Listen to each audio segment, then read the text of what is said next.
Brandon Thurston from Wrestlenomics is up next, and we're going to follow Brandon with John Pollock from Post Wrestling. Thank you, and good afternoon, everyone. But we can't ignore the math, okay? We can't ignore the data. Go on Google Trends, type in your name, then type in mine. You're a straight line, I'm a pyramid. I like the very direct question on that. Television ratings, downward spiral. Buy rates, plummeting. The time is now to turn the math around.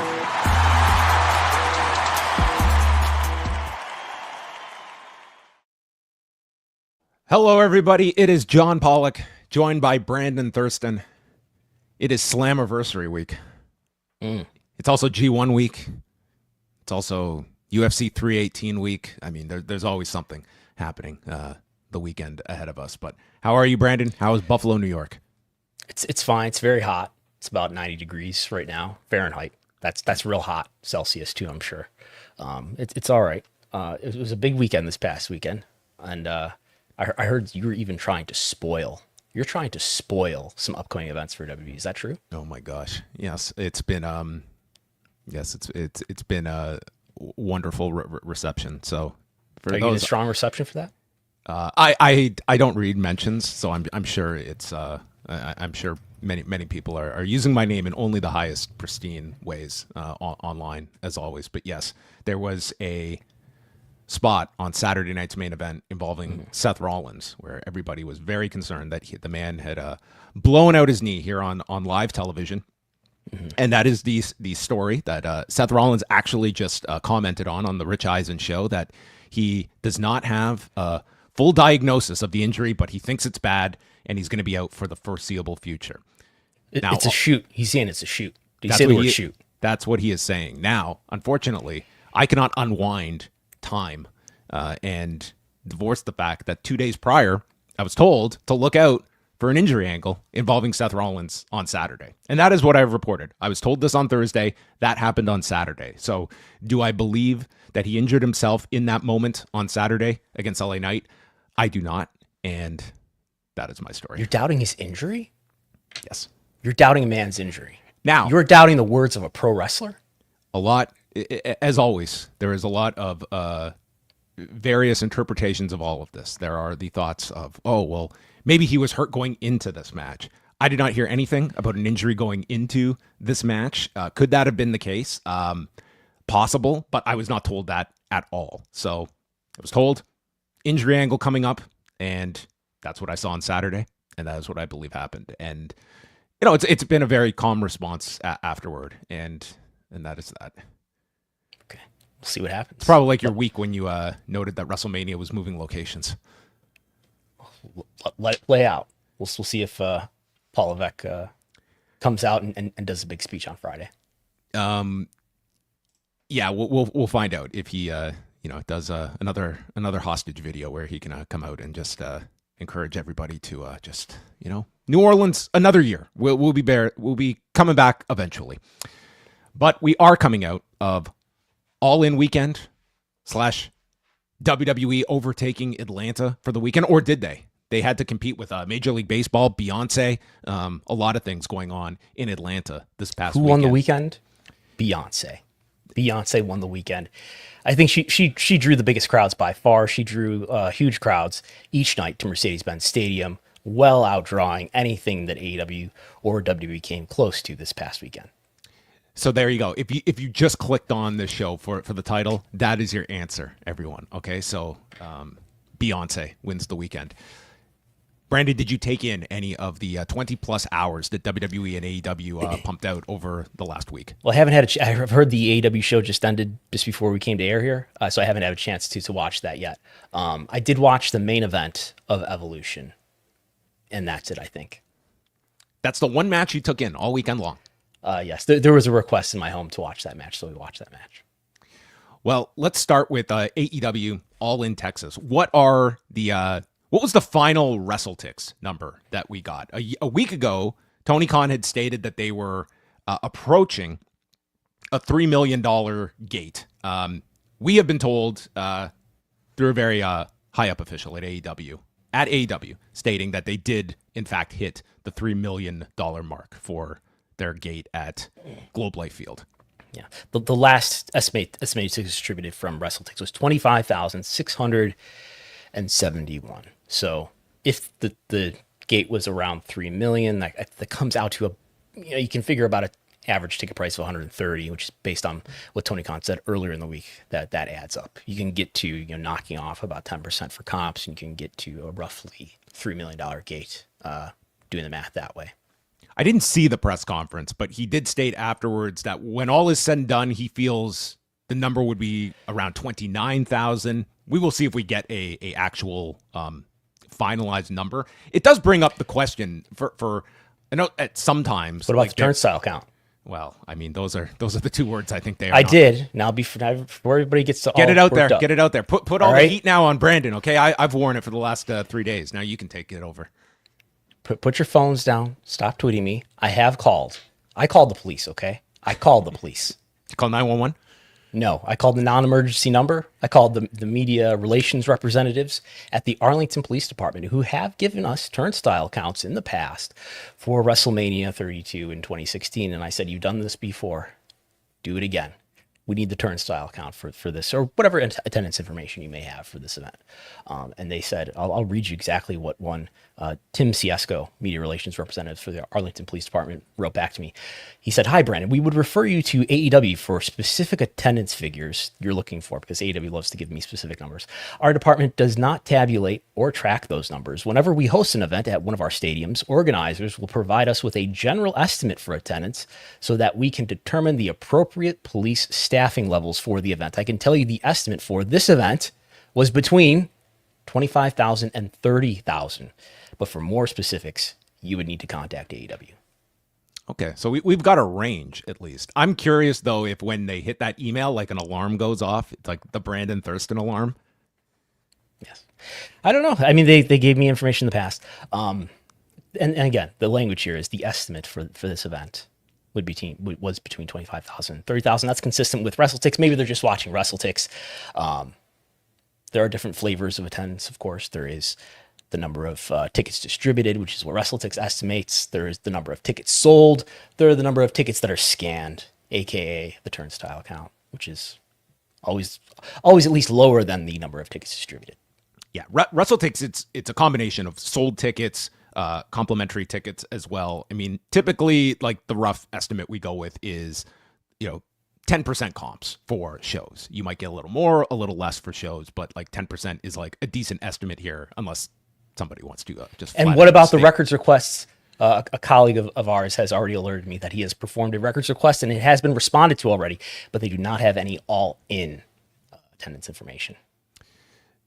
I looked at this as a big success for this show. A $3 million gate is a tremendous number for them to hit. To put that into perspective, like that did outdraw the Katie Taylor, Amanda Serrano fight at Madison Square Garden on Friday night. Yes, stadium versus arena. We're talking about what was a major event on Friday night at Madison Square Garden. And the fact is, like AEW, I think that's one thing, is that they put on a show like this. I would be holding the all-time, victory lap after a show like this and touting these numbers to every single outlet possible to make it known that we drew 25,000 plus, $3 million gate. I put the pay-per-view number out there. I mean, this is all, I would say, stuff that is, I think reflects very strongly on AEW on a weekend where they had a lot thrown at them and they produced what will be one of their biggest shows of all time. It will probably not be the biggest all time, at least not compared to the Wembley shows or maybe even pay-per-view wise, but it's a gigantic success, I would say, from where tickets went on sale 11 months ago for this event. And I don't know if everyone thought it would culminate in a show such as this.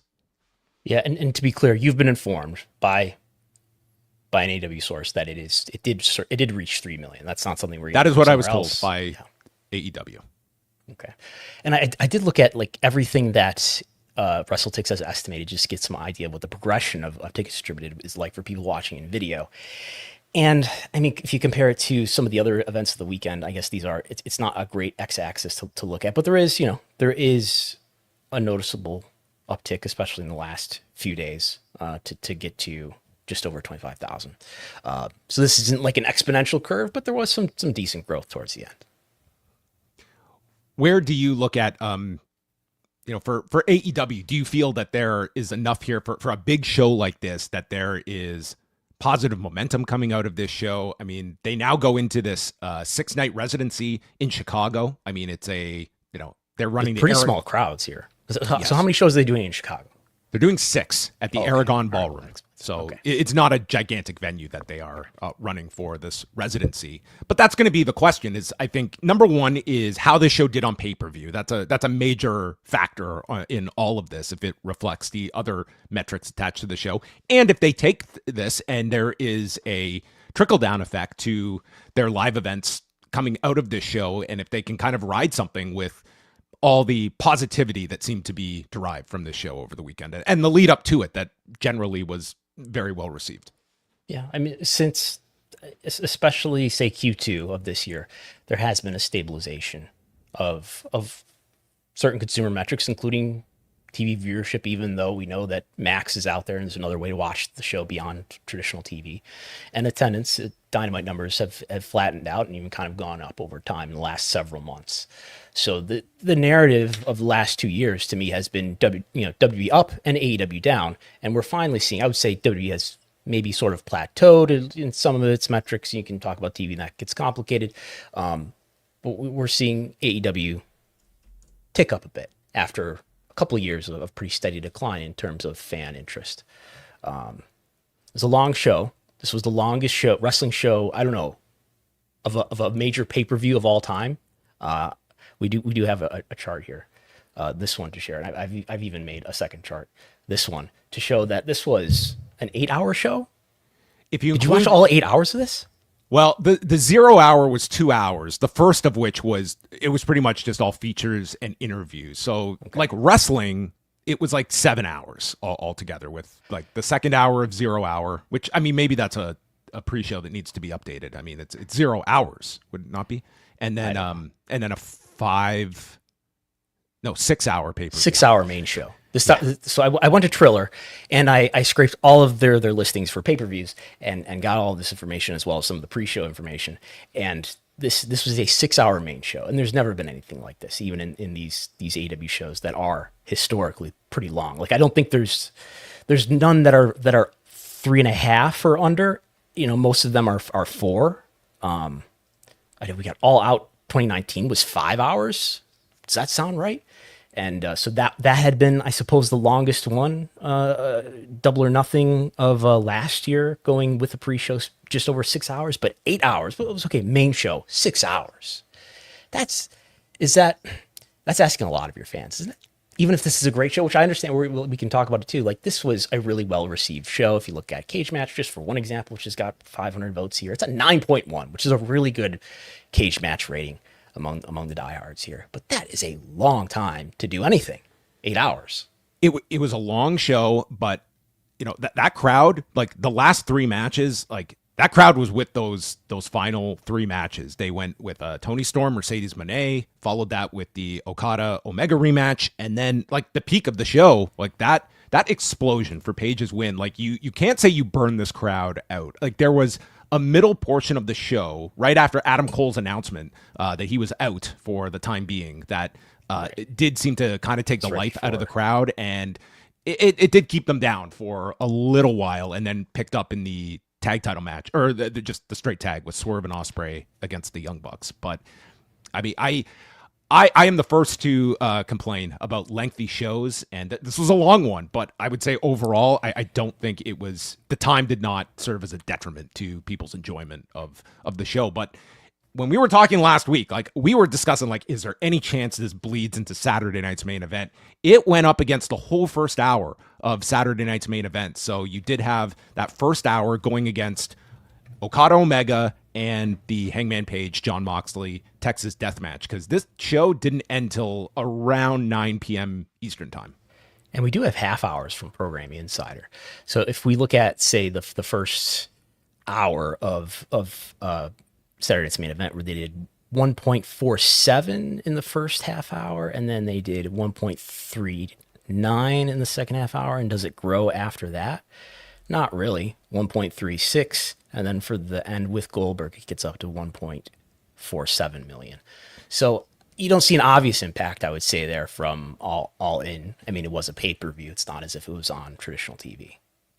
Yeah, we'll get into the Saturday night's main event rating in a minute, because there were some interesting things coming out of that as well. But it does segue to the WWE's overall strategy this weekend. I mean, this was going to be AEW running a Saturday night all-in event from Texas.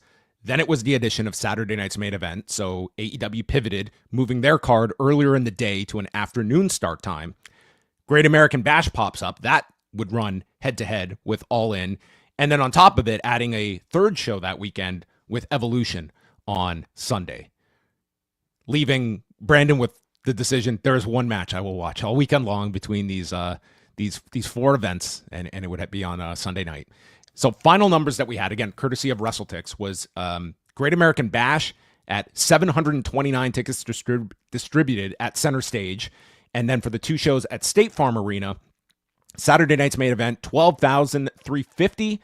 And then the next night, which did have the Beyonce concert going against it at the Mercedes-Benz Stadium, which Saturday did not contend with, Evolution getting up to 8,303, which earlier in the week was under 5,000. So I don't know what the paid breakdown was. I mean, it's very rare you see a pickup like that without certain like buy one get one free or comps, but I mean, it certainly looked respectable in the building by the time we got there. And Evolution overall, I would say, was like the best WWE show of the weekend, and seemed to get a pretty positive response, especially the two matches that bookended that pay-per-view. I mean, this is a big jump from the 11th to the 13th of about 2,000 tickets distributed. Compare that to Saturday Night's Main Event. I guess you could say, well, maybe it was just virtually sold out at that point. That explains that. But one of the big takeaways that I had was reviewing the graphics, the promotional materials for this NXT show. Whereas, in the past, since what, Halloween Havoc or so, this is not an NXT show. This was not NXT Halloween Havoc. This was WWE Halloween Havoc. This was not NXT Deadline. This was WWE Deadline. This was not NXT Vengeance. This was WWE Vengeance. Then they did Stand and Deliver. There is an X in the background of this poster. But this was WWE Stand and Deliver, okay? And then there was WWE Battleground, not NXT Battleground. But this show was obviously branded NXT Great American Bash as it went head-to-head with AEW All In, which I thought was... I didn't realize that until this afternoon, looking at some stuff, and I said, oh... Got the double branding here. WWE NXT The Great American Bash. That just sounds grammatically very incorrect. No, it's WWE NXT The Great American Bash Atlanta. Yes. So you may have had a bigger show than us on that day, but it wasn't. You didn't beat a WWE show, okay? You beat an NXT show. Yeah. Well, I mean, all you can go through. Like again, we don't get any kind of meaningful result of what did this NXT show produce for WWE that would be a valid comparison point to its oppositional pay-per-view. So it's very low risk possibility of a reward for the Great American Bash. It's our C brand. It's not something that is going to have any viewership stats attached to it. It's just an event that is thrown out there as, its opposition, and it's something that we were willing to throw against this very, very big card from AEW. And it's like no harm, no foul if you're NXT, but this one to me was just buried in the sea of shows over the weekend that you heard nothing coming out of, nothing at the level of the other three shows between AEW and WWE that weekend. But I think it is interesting to think about how they've clearly in the last year or so made a decision when they do these PLEs for NXT, they've decided not to use the NXT branding, as if to say, no, this is not a minor league show that you should, let pass by. It's a WWE show that you need to see, except for, well, now on one hand, you could say this Battleground show did go against Double or Nothing, right? And they still did the same non-NXT branding here. But for this one, I don't know, maybe because it was going against AEW's biggest show of the year, they decided to really obviously branded as NXT. And they are going back to just WWE Heatwave as they go head-to-head with Forbidden Door on August 24th. Well, this is also part of the game now. Is AEW, to my understanding, at least on the pay-per-view, they promoted Forbidden Door, but they have yet to release a start time for this show. You're presuming it's going to be an afternoon show since it's at the O2 Arena in London. So I can buy tickets to Forbidden Door, but I don't get to know what time it starts at.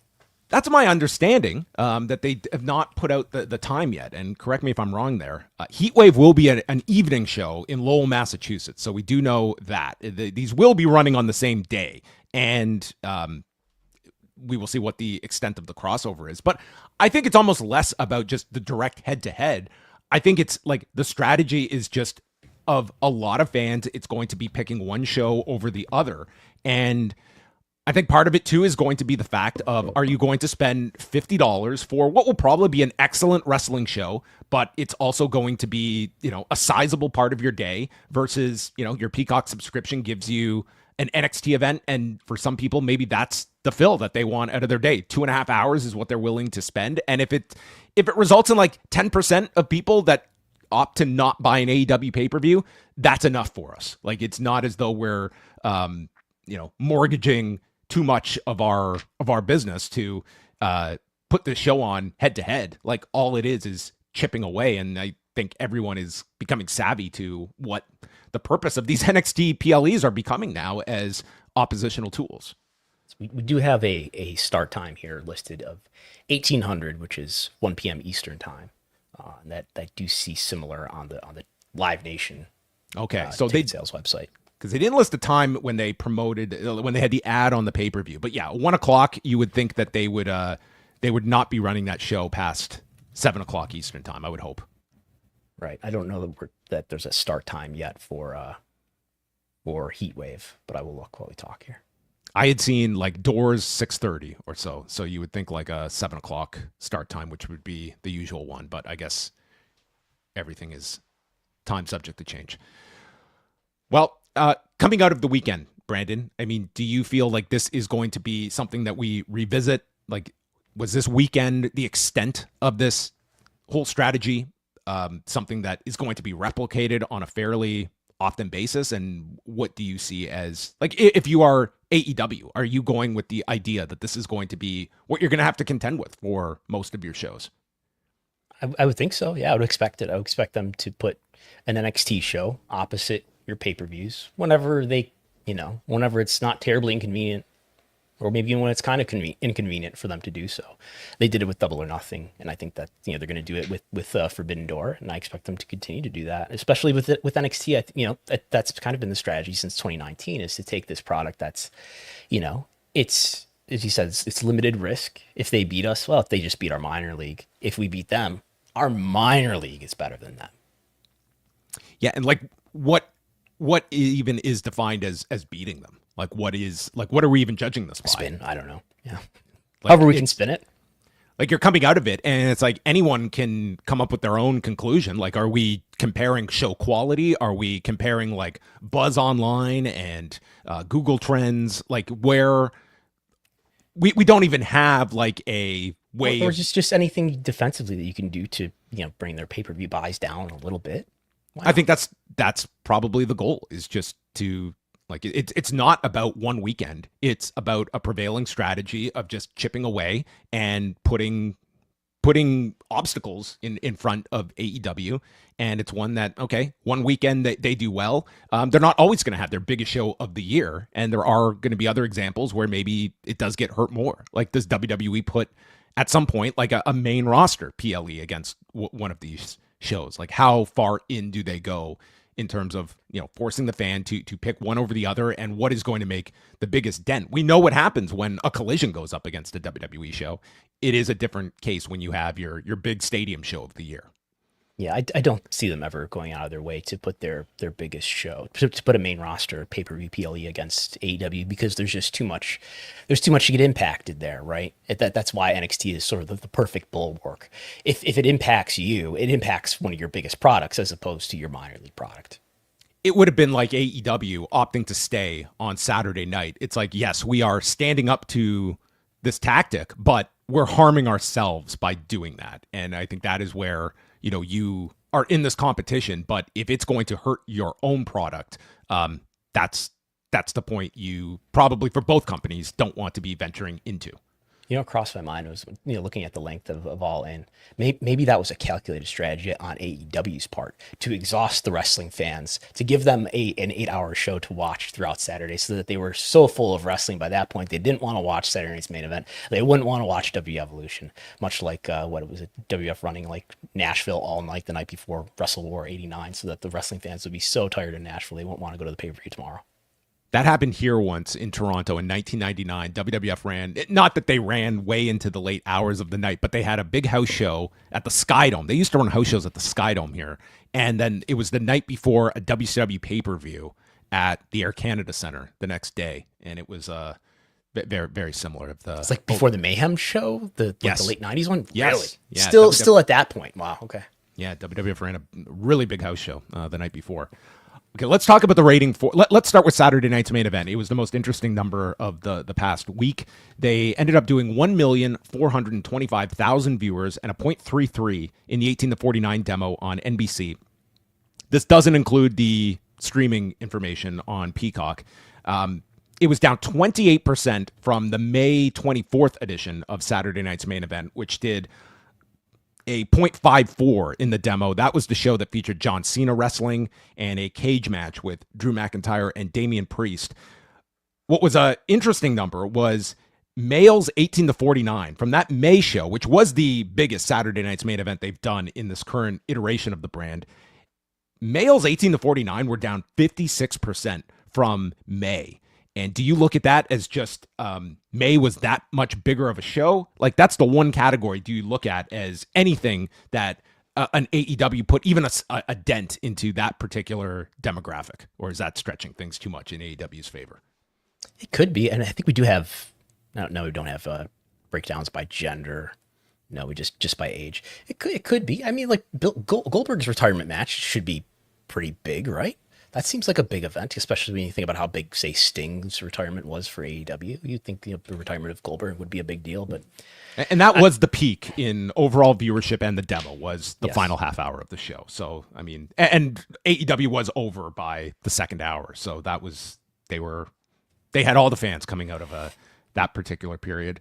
I don't know, for like the Goldberg match. Goldberg obviously wanted a much more heavily promoted show. He was Goldberg's not happy. Not mincing any words, he was not too impressed with the whole treatment of his retirement and going off the air very quickly into his speech. But I think it went as well as you probably could have hoped for, save for a shortened speech. But that's just the realities of being on a network broadcaster that is not going to be interrupting its affiliate programming for Bill Goldberg's closing speech. But I mean, it was certainly not like a great Saturday night's main event number, but it was also coming off a gigantic one that they did in May that I think Cena deserves a lot of credit for that number. And depending on what they do, they're going to do 4 of these a year. So 3 are in the bank and they'll do 1 more this year. Like, this was in line with like the first 2 in essence. Yeah. It's just, well, remember, this is the 4th, right? Because they did this December 14th, 2024 one.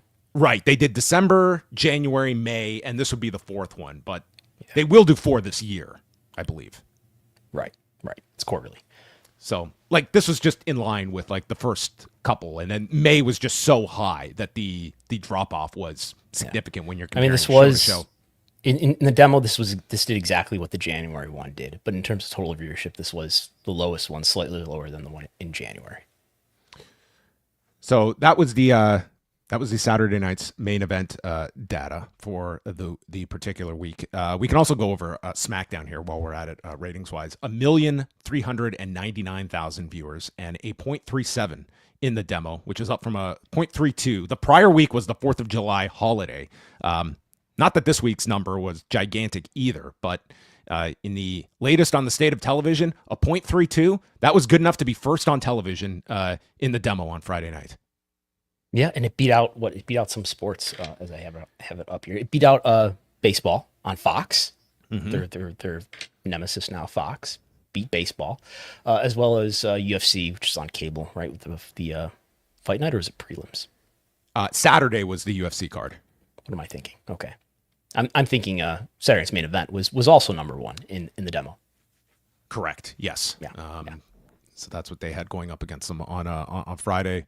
On Friday as well was the Katie Taylor-Amanda Serrano fight at Madison Square Garden. This aired on Netflix. So back in November, they were on the undercard of Jake Paul and Mike Tyson. And the famous numbers that came out from Netflix, they attributed the Serrano-Taylor fight was watched by 50 million people, according to Netflix, back in November. So this time around, they made it an all-women's card from Madison Square Garden, and Taylor and Serrano would be the headline attraction. So we did get a press release with Netflix and Video Amp. Do you want to explain Video Amp, Brandon?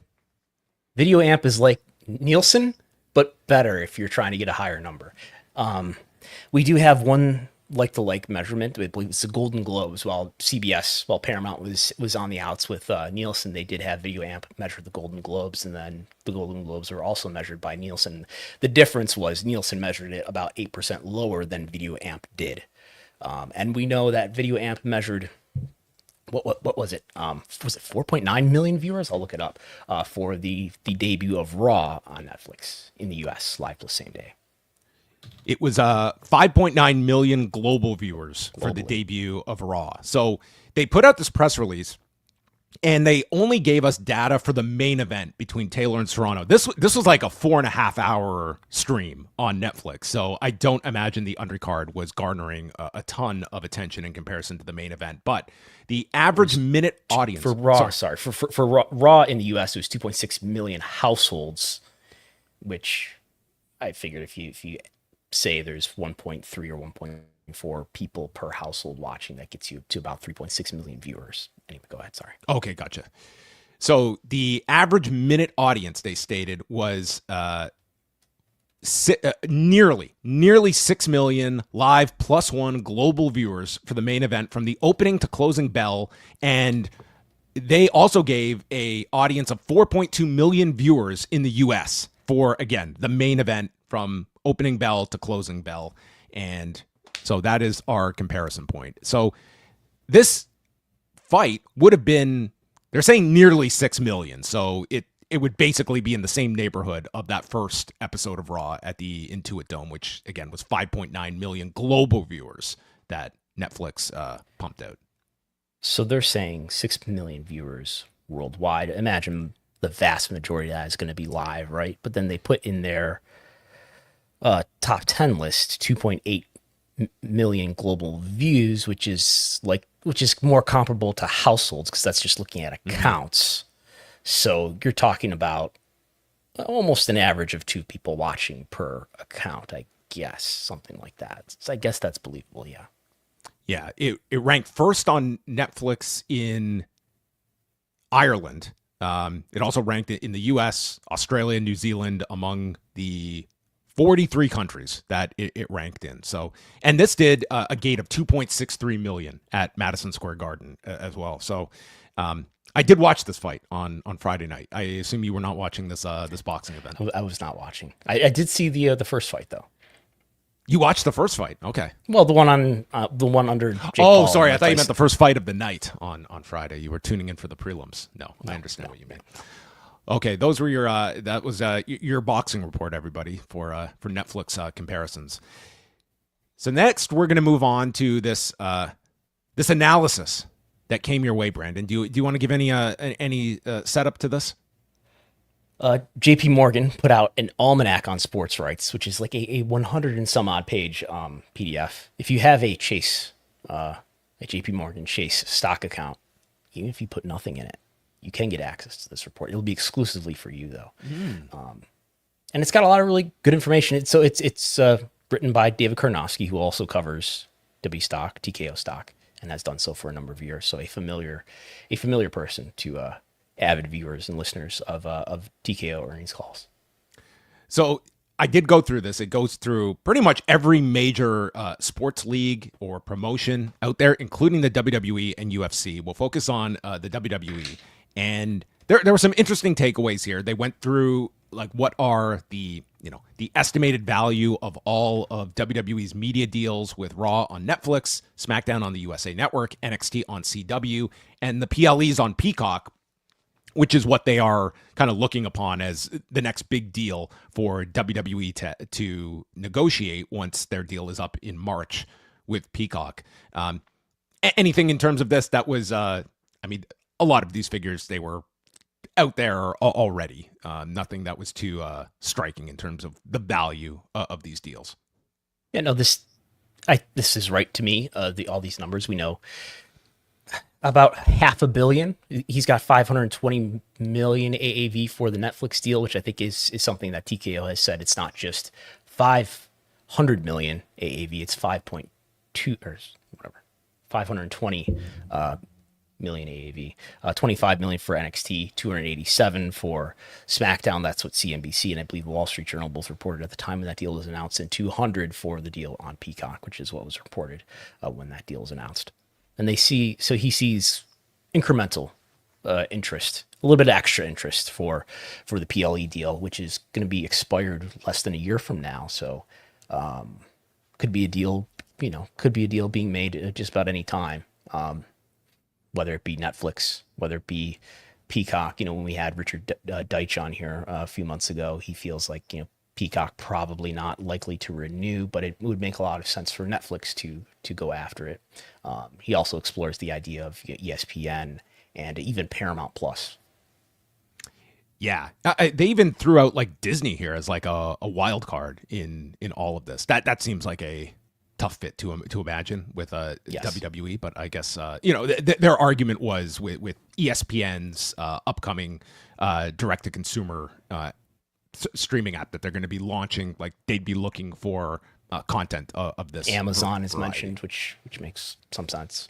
Yeah, it was also noted here that given Netflix also supplanted the WWE network where it was still available, it's reasonable as well to compare against the terminal value, that revenue stream, which we estimate at 45 million annually. So to break down this language here, and Brandon, you spoke about this a lot when the Netflix deal was first announced, was a lot of the comparisons we saw was to the NBC Universal deal that Netflix was replacing, and not necessarily taking into account that Netflix was also getting all of these international territories as well. That does, like their argument here in the JP Morgan thing is, yes, that is accounted for, but there is also a great value kind of in streamlining their international process and being on Netflix worldwide, that even with the loss of other linear networks that were paying rights fees for WWE internationally. Yeah, and so the increase that he gets to from the 265 million for Raw on USA Network, he says it's probably about 356 million, which I think when I've done charts, I put it at about 350. So yeah, that seems right to me. I found it very interesting. There's a portion in this where it does talk about the value of SmackDown to the USA Network. And it's not so much in just like the ad revenue that they can derive from this. There's, they're paying them $287 million a year average for the next 5 years for SmackDown. But they believe that SmackDown is a primary driver of USA Network's roughly $2 month average subscriber fee, which would be, certainly the impetus behind NBC Universal wanting to stay in the WWE business, but not having the ability to retain the rights to Raw. I think that's very believable. When you look at, and the reason why I've started to do this chart as part of my reports that I put out for every episode of whatever Raw, SmackDown, Dynamite, Collision is here's everything that we can get from the USA Network based on what Programming Insider is reporting. Here's all the ratings that we have. Now, I know it's prime time, but that's prime time. It's the best time to air stuff. And what you can see if people are watching a video, you can see these little green dots is everything else. Mm-hmm. And the blue dots are SmackDown. The red dots are Raw when it was on USA Network. The gray dots are NXT when it was on USA Network. And I know there's a lot of rerun programming that doesn't cost very much to just put on the air. But in terms of original programming, there's nothing that comes close to what WWE does. So in other words, it makes a lot of sense that if you're getting cable companies to pay X number of dollars per subscriber just to have the right to have USA Network on there, well, what are they paying for? They're paying for, more than anything else, the most watched content. And by far the most watched content, at least among anything that's first run, is SmackDown. Yeah, and like so often, it's very easy to look at the week-to-week numbers, and you look at something like SmackDown from Friday. It does a .37, and it's number one on television. And yes, we can focus on .37. Like that is nothing that you would be celebrating a year or two ago. But we're not talking about a year or two ago in the current climate of this diminishing asset that is cable. The people that are maintaining cable, they are watching SmackDown. It's a priority for them to keep the USA Network. And as I've likened it in the past, it's like comparing a baseball team to, a year ago, it took 110 wins to clinch the AL East. Well, this year, there's a lot more parity, and you only need 90 wins to win the division. It's like, it doesn't disqualify the fact that you're still a playoff team, but the teams are a lot less competitive than a year ago. I don't need to get 110 wins. I only need 90, and I'm in first place. Yeah. How do you like that analogy, Brandon? Everybody's getting shorter and weaker, and so it's more impressive to hit home, fewer home runs or something like that. Everybody's off the steroids now, and there's only a few home runs being hit, and so you can still lead the league, even in that case. Perfect comparison. So, I found that to be a very interesting aspect as it relates to SmackDown. They also focus a little bit on NXT here, that they're getting about $25 million a year, so $125 million over the life of this deal that runs through the third quarter of 2029. So SmackDown and NXT will be up at the same time in 2029. So in theory, they could be negotiating those rights together in a couple of years. But the value with NXT is the audience that it is delivering versus the amount that CW is spending. Like, it's a very low cost per hour that they are getting this audience, and NXT's audience is a great asset to CW and their level of viewership. Like, it's a ridiculous comparison they have of where CW is in that time slot over a year ago, because I imagine what was ever in NXT's spot on Tuesday nights at 8 was a minuscule audience that NXT. I can show you the same chart for NXT and CW. Here's all the green dots. They're just in another tier, and NXT is in this other tier way above. There's this middle space that's just white. There's just nothing in between. Everything else on prime time, and this would include reruns and everything because it's broadcast. So we have a more complete view of what's on prime time in CW because it's a broadcast network. And there's just there's a few things, a movie, I don't know, another movie that they aired, a couple movies that come close. Pac-12 football on September 20th, 2024 did a .12. And that's the only thing. Well, there's a few others here. What else is here? NXT off time slot. Snoop Dogg Arizona Bowl. That did a 1.4. And a NASCAR Xfinity race, which is kind of like the NXT of NASCAR. But, these numbers for NXT where they're doing like in the teens for a demo rating, it's well above what anything else is doing on CW. Yeah, there was a little bit just on the ad revenue that these shows are able to generate. I mean, for those curious, for the average ad spot on USA Network costs about $22,500. Yes. Can we run an ad on there, you think? Maybe we should do a Patreon incentive, okay? We'll raise funds to run a Pollock and Thurston ad on the USA Network. We could at least probably, scrape together to run a local ad on maybe in the Buffalo, Toronto area. Yes. And then the last bit here with the subheading, AEW won the Wednesday night battle. They talk about AEW in here too. Is AEW a publicly traded company? So tribal here. They won the battle, but they lost the war. So this is, I think it's interesting to think about when, it's one thing for us who are so inundated in wrestling talk and wrestling fans and tribalism and other stupidity. And I can already hear the AEW fans say, well, this stock analyst who covers TKO is obviously biased, and he's obviously been brainwashed with all the WWE propaganda, and he knows to hate AEW. I doubt it. I would say, what is his characterization of AEW? Let's read some of this. So, AEW was officially launched in January of 2019. I'll skim through this. A lot of this is just background on the company itself. But then they get into Dynamite launching on Wednesdays, not to be outdone The next month, WWE announced an agreement with NBCU for NXT, at the time exclusive on the WWE Network, to be carried as a 2-hour telecast on Wednesdays, thus beginning the Wednesday Night Wars, explaining that this name comes from the Monday Night Wars, or WWE's head-to-head battle with the now defunct promotion WCW. A subsequent multi-year agreement between NBCU and WWE saw NXT move to Tuesdays on the USA Network in 2021, thus ending the head-to-head battle.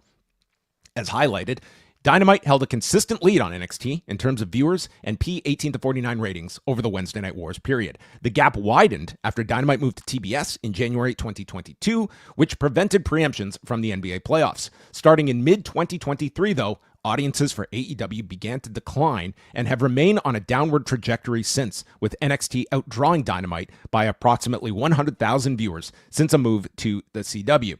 We believe AEW's challenges can be attributed to a number of factors, including relative creative management, the move of key talent to WWE, in parentheses, Cody Rhodes and Phil, the dilution of audiences after the launch of a second and third show, reflecting the viewership pressures. In December, AEW ended production of Rampage, a Friday night program, but then does go on to state that they did sign their renewal with WBD, reportedly for 3 years at an average annual value of $185 million, with an option for a 4th year pickup. So the $185 million number, which is the number reported by Variety, Sports Business Journal has reported 170 at the time. But yes, the $185 million is a number that's been reported in a number of places. Is this true that the demo is now for NXT is now higher? Sometimes it is. They're really neck and neck lately. Like, for example, most recently, 1-6 for NXT last week, 1-6 for Dynamite last week. The week before that, Dynamite edged out NXT in the demo, 16-15. The week before that, it was the other way around. NXT edged out Dynamite, 15-16. And it's been more consistent, as you can see here, in terms of total viewership. Helps be on broadcast, but nonetheless, NXT is since CW, it's been a little different, but NXT has really increased its viewership and seems to have really genuinely increased its popularity. Meanwhile, at the same time, until the last several months, as we mentioned a little while ago, AEW Dynamite and AEW in general have declined a bit. What do you make of this? Reflecting viewership pressures, in December, AEW ended production of Rampage, a Friday night program. That's sort of being positioned as, hey, look, the viewership hasn't been great, and they got rid of one of their shows. First of all, I think it's overall been a positive for AEW having one less program. But I think this was a case of, like, they don't mention it here, but there was also the dropping of the Battle of the Belts quietly as well. Like, those specials have also gone away in the new deal. So, I mean, I think it's fair to look at WBD, looking at what were the hours on the table that they could have taken, and they decided to not go ahead with Rampage or the Battle of the Belts specials and not just fill up their programming, even though, they could draw decent audiences for these, but not enough that it would be worth it for them to up the value of this deal for them. And we believe AEW's challenges can be attributed to a number of factors, including relative creative management. What does that mean?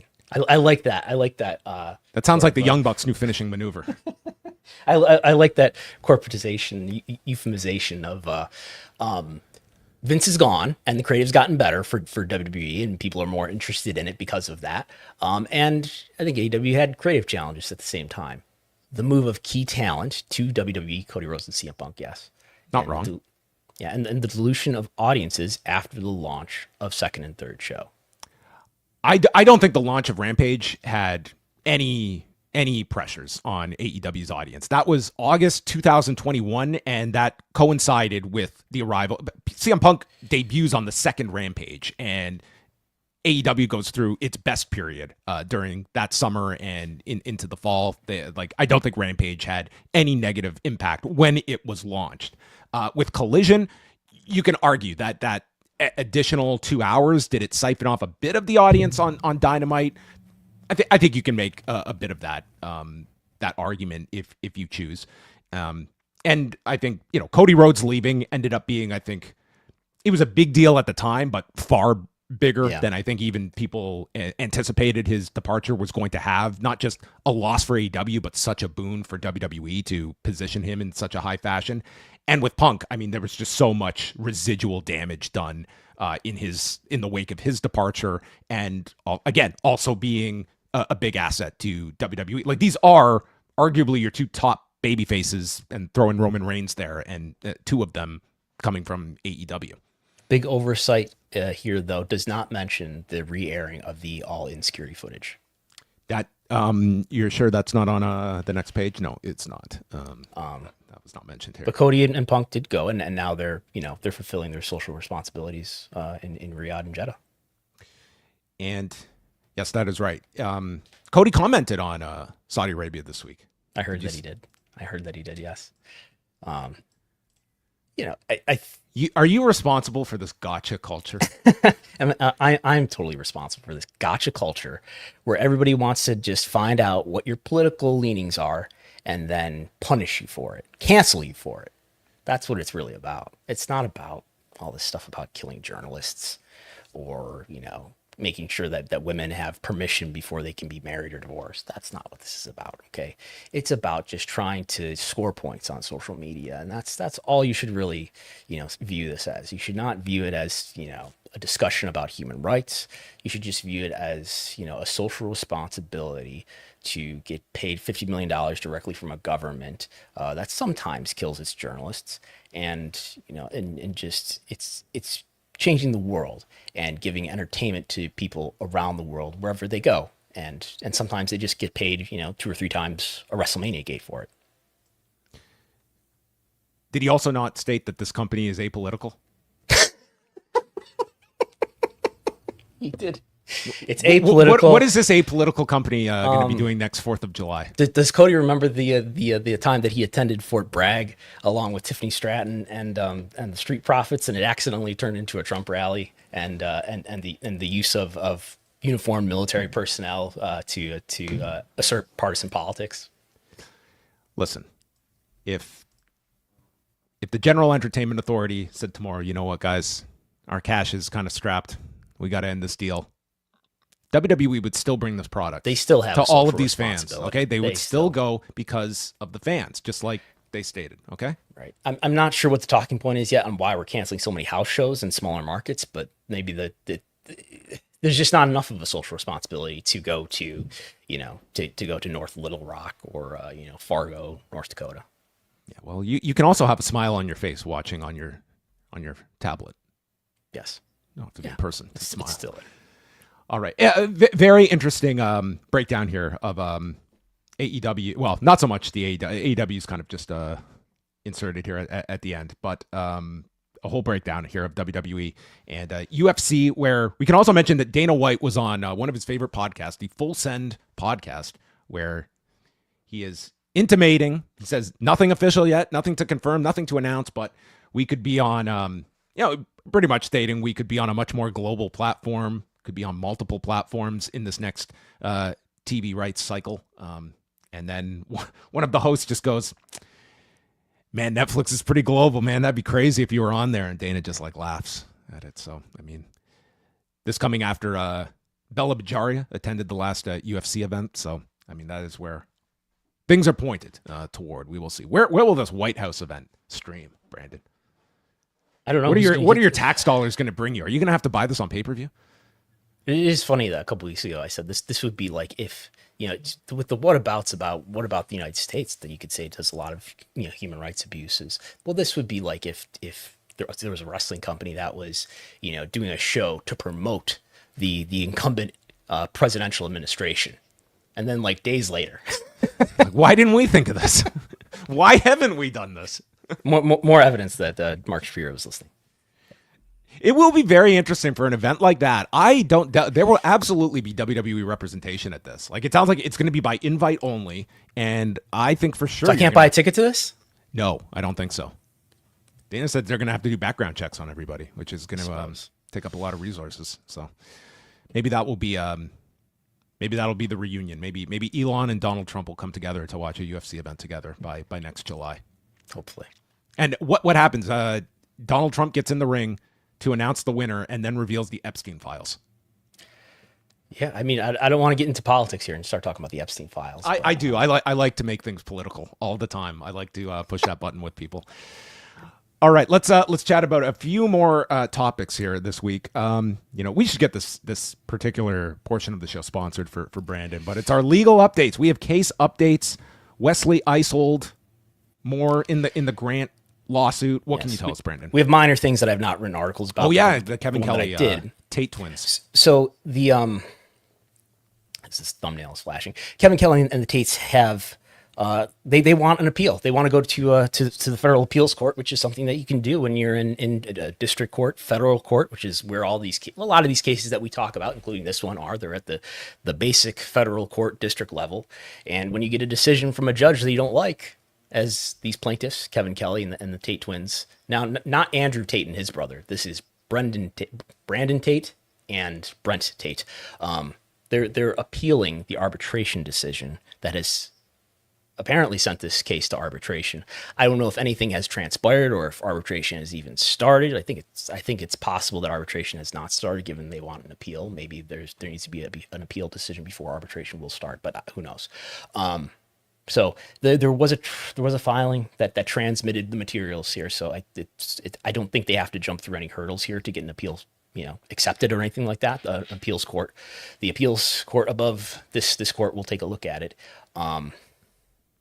As we discussed before, these 8 former AEW talents have arbitration clauses in their contracts, and there's a ton of federal precedent to say, hey, when there's arbitration clause, you've got to show that you were deceived specific to the arbitration clause.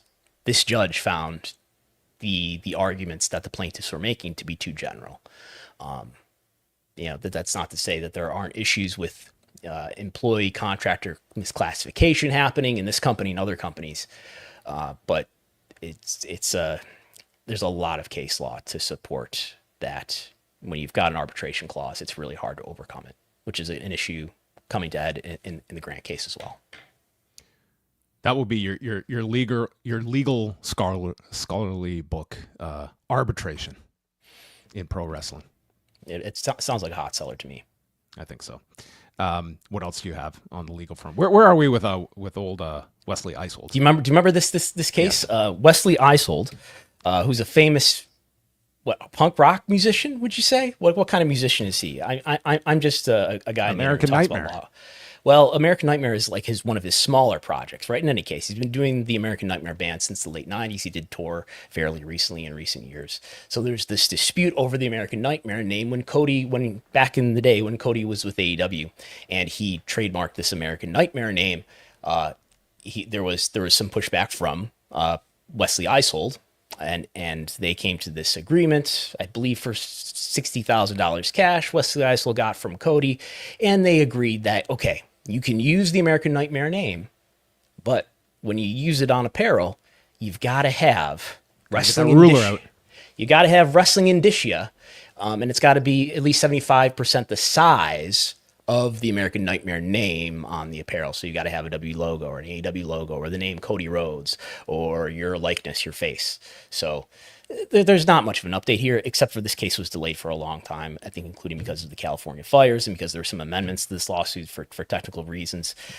But I have made some slides here, and we can look at these are not items that they're pointing to in the lawsuit. Let's show an item that they are pointing to in the lawsuit, which is who is this animal here to you? Is that Pharaoh? Do you read ahead though? You're already spoiled. Sorry. Again with the spoilers. So I don't know. I guess I would ask the listeners, like, does this just like obviously look like Pharaoh to you? I'm sorry, people are listening in audio only, but it looks like a wolf, and I know he's a husky. Yeah. But it's not super obvious to me that I'd be like, oh yeah, that's Pharaoh. I don't know. It's just a cool looking wolf person. And then if you didn't know that he has a dog, I can understand. Like, this does not look like his dog. It's just you associate the animal with Cody. So what we've got here is a black wrestling shirt, and it says American Nightmare underneath this dog head or wolf head, and then there's a skull that's kind of like the tattoo logo. In any case, this is one of the items that they point to say that, look, there's no wrestling indicia here to to make it clear that this is a shirt that's not for the American Nightmare band. This is an American Nightmare Cody Rhodes shirt. And I do see, there's a little W logo here on the sleeve. That's definitely not 75% the size. You would have to argue that this skull is somehow wrestling indicia, which I think is a stretch. I also can't imagine anyone wearing that out in public beyond a wrestling show. So I don't know if this would ever collide with the band fans. And there are a number of other items, but I think they meet the settlement just based on my lay reading. In any case, you can look at W Shop right now. This is from the band, right? The band put out the weightlifting belts. They did not put out the weightlifting belt, but you can see American Nightmare, and you got the Cody Rhodes logo here, the thing that's tattooed on his neck, and the thing that's tattooed on his neck, which is itself a trademark. Uh-huh. He does have this registered, so I think it's fair to call this wrestling indicia, let's say, but it's still like only 61% the size of the American Nightmare text here, and again, this is stuff you can buy right now. This is an ad for W Shop. You can buy this stuff right now. I think you could over the weekend anyway when I was making this, and then the same for this windbreaker zip up where you got the logo, but it's pretty small compared to what's on the back, which is big American Nightmare text. And if you look at a lot of the other Cody Rhodes merchandise that's for sale right now, you'll find it's almost as if they've made this merchandise now with this settlement in mind, where you'll either have Nightmare without American. So it just says Nightmare, so it's probably not relevant to this settlement. Or there's like a Cody Rhodes face on it, or it says Cody Rhodes, or the American Nightmare text is small. So the rest of these, but it's just remarkable to me that Eisold is raising like 6 items. About 5 of them seem like they meet the conditions of the settlement. To me, I could be wrong. One of them looks like it doesn't, but there's also 2 items that look really questionable to me that they're selling right now at shop.w.com. Well, on that front, maybe they'll push their luck. Maybe Cody will host a concert for one of these PLE weekends. Maybe Wesley Eisold will do, as part of the settlement of this lawsuit. Maybe Wesley Eisold will agree to do a live WrestleMania entrance next year. Okay, that's very possible. Yeah, get rid of Downstate and bring in Wesley Eisold and an American Nightmare reunion. Yeah, let's do a cover. Vegas. Yeah, I feel this will ultimately get settled in a probably quiet, disclosed fashion. But we'll see. Yeah, what's new here is that the delays because of the fires and because of other technical issues. This case is now, the wheels are spinning again. And in Grant Colker, they're still in dispute about whether or not a hearing is needed for discovery to start. Remember, Janel Grant, former W employee, wants all these records from Dr. Colker, wants to depose Dr. Colker, wants all communications between Colker and Vince McMahon, between Colker and WWE. They've got a schedule that they've proposed, which the earliest date on it is July 18th. That's 2 days from now, so maybe we'll get a decision from the judge here to clarify just what's going on with discovery in this case, in this state level case. We have a pair of super chats that we're going to get to here. The first one, more of a reflection here. Andrew Brown, which fighter will lose by heat exhaustion? Yeah, I guess doing an outdoor show, they will have to prepare for maybe like a canopy or something. I'm sure they will put a lot of planning into this because this could be like a 7-hour outdoor event at the White House. What if it rains? Yeah, what if it rains? Yeah, it does rain in the U.S. All right, Jumanji Hunter. Do you still believe that broadcast has a considerable advantage over cable? Saturday night's main event on NBC, NXT on CW, but SmackDown's decrease is huge. Broadcast is under 20% for the first time for the past year, according to Nielsen. I thank you for the question. I think your question answers your question, right? Like SmackDown is down so much from going from Fox broadcast to USA Network. It's down a lot, and we're almost at the 1 year marks that they've been back on USA Network, and it's a huge decrease in viewership. I think profile of the network apparently means a lot too, because NXT went from pretty high profile cable network in USA to low profile broadcast network in CW, and the total viewership has been pretty similar. The demo is down. As I believe one Jumanji Hunter pointed out earlier in the chat, it is down in the demo. Broadcast is holding up better, I think, especially when it comes to live stuff, especially when it comes to sports. We're still seeing, such and such sport, had its highest audience in in a ton of years, which of course all these years go across the timing in which cable has declined. So yeah, and we will. I mean, as we look more towards the renewal for the PLEs as well, that's their most valuable content, and I think that's going to give you a great insight into what what Netflix rather sees as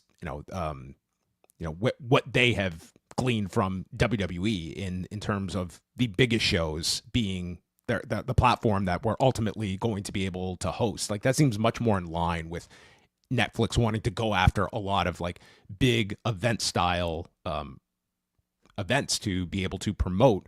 I love event style events. Big event styles. Any rumors on the next PLE coming to Toronto? No. AEW All Out is the next PLE in Toronto. Do you think, I guess, the question that I think is on people's minds of late is, how does Netflix really feel about these Raw numbers that they're putting up? Because we did this most recent number that we got for the July 7th episode did, I believe, 2.7 million global views, coming after a week where they did 2.6, which is the lowest number to date. I'm estimating that it's down moderately year over year. Others are estimating it's doing far worse. I guess they did 2.6 this a week ago Monday, 5.1 million hours viewed. So it was up from 2.5 the week before. But yeah, this is generally the range we're getting. It's like 3 million is kind of on the high end now of what Raw does. What I'm getting at is if Netflix ends up taking these PLE rights, it tells you they're happy enough with how Raw and the rest of the content internationally is doing, that they're willing to buy more and they see value in having more of it together that they can sell in bundle or whatever. I tend to think these are okay numbers for them. I do too. I mean, it's still very early in the whole. Nobody believed that week one was going to be an attainable level that they were going to stay at.